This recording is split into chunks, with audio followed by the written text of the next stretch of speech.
Well, I am ready out of my usual gardening clothes and ready to go down to town with my brother.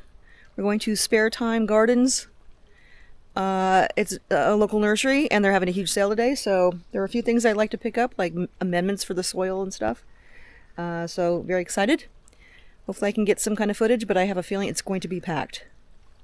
I was there about a week and a half ago, and I picked up a couple of plum trees. Now, I know that I said before that I was not going to grow fruit because my brothers have tons of fruit trees over there. They have apples and pears and so many other trees. But about last year this time, my son was here visiting and he asked if I was growing fruit, and I said, "Oh, no." So that is missing from this garden, and I would like to grow my own also. So I did get a couple plum trees when they were having sale on those too. And I will show you how I planted them and what I did, what I used. I did do some research and I did ask them for advice, and they were very, very helpful. So that's taken care of. Also, about 2 weeks ago, my brother came over with his tractor and picked up at least 10 or 12 loads of the compost that I've been working on at the end of the driveway. He brought it over here. We had buckets all lined up, and he would dump them into the buckets, and then we'd get the buckets and we'd dump them into the raised beds. And I have about 37 raised beds, places to plant. It's not all going to be food. There are going to be flowers in many of them, but it's ready. Yeah, I was able to use some of the compost to plant those plum trees. Yeah, they're not dead yet, so I think they'll be fine. I think I did okay. But anyway, yeah, I'm gonna go head down there and see what I can find, see what kind of good deals I can get, and I will show you what I recorded as far as planting these really pretty plum trees.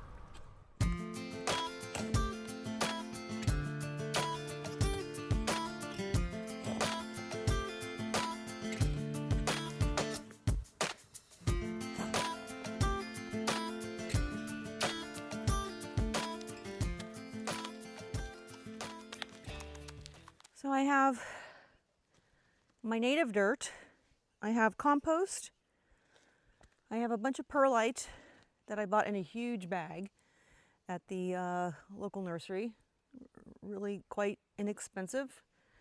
What else? Worm castings and bone meal. I'm told that is what the Santa Rosa plum likes. Go and get it. So now I'm just going to do a little mixture and make a mound in the middle so that the plum tree's roots can sit on that, and then cover it all in. I also have a stick that I'm going to put next to it so that way it kind of keeps it from flailing everywhere in the wind. And then I will be putting a fence around it just to keep the squirrels, the rabbits, the deer from nibbling, because it's still a little baby.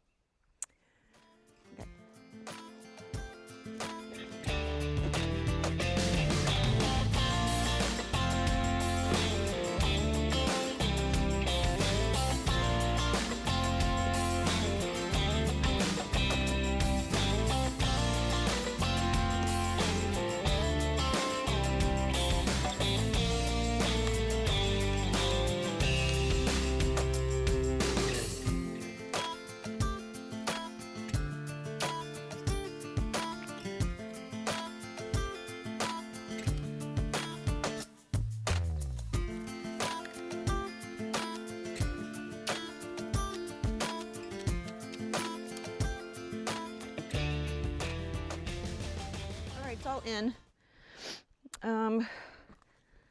The highest root is just at the very top of where I've planted it. So I'm going to let it just kind of rest and see if it sinks a little bit. So I will be watering it a lot. I did try to compact it as much as I could. I don't want to hurt the roots. But yeah, I think if it needs more compost on top of it, I will do that for that one little little root. Yeah, I got my fingers crossed on this one. I'm going to use these. These are old, I don't know, you used to wear these. I used to wear these, but they're old knee highs. You can get like at the dollar store, a little container of them. And they're great to put around something that you don't want to damage the, you can do it for big, huge tomato plants, and it won't damage the stalk of the tomato plant. So I'm going to do that on these trees. I got this one in. I'm going to water it. I'm taking a break. Tired. And then I will come out and do the other one. The other one is going to be planted, it was recommended 12 feet away from this one. Now they are both self-pollinating, so they don't need each other. But when I was there buying, I thought, why am I going to buy one? It's going to look so silly just out there by itself. I might as well buy two. And since that, they produce fruit at different times, then this will be great, I think. I think it's going to be great. So I'm excited, not just growing strawberries, but now I will be growing plums. And who knows what's next. Well, these are my plum trees, all planted up, watered in good. And now I need to go to the top of the hill and pick up some more of the T-posts to put the fence around. And then I'm done for the day. Pretty tired. It's already around 2. So yeah, even though I'm over here sweating, it's hot out here. It's only in the low 70s. And we have been still getting cold weather in the evening. So it's in the 30s, some low 40s here and there. And then we are going to get some rain in April. And I think that is the last of the cold frost.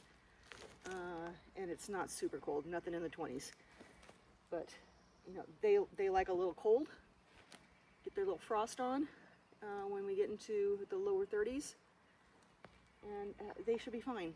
So yeah, I will be babying them as I do everything else. But yeah, my first fruit tree is planted. Very happy about that. Okay.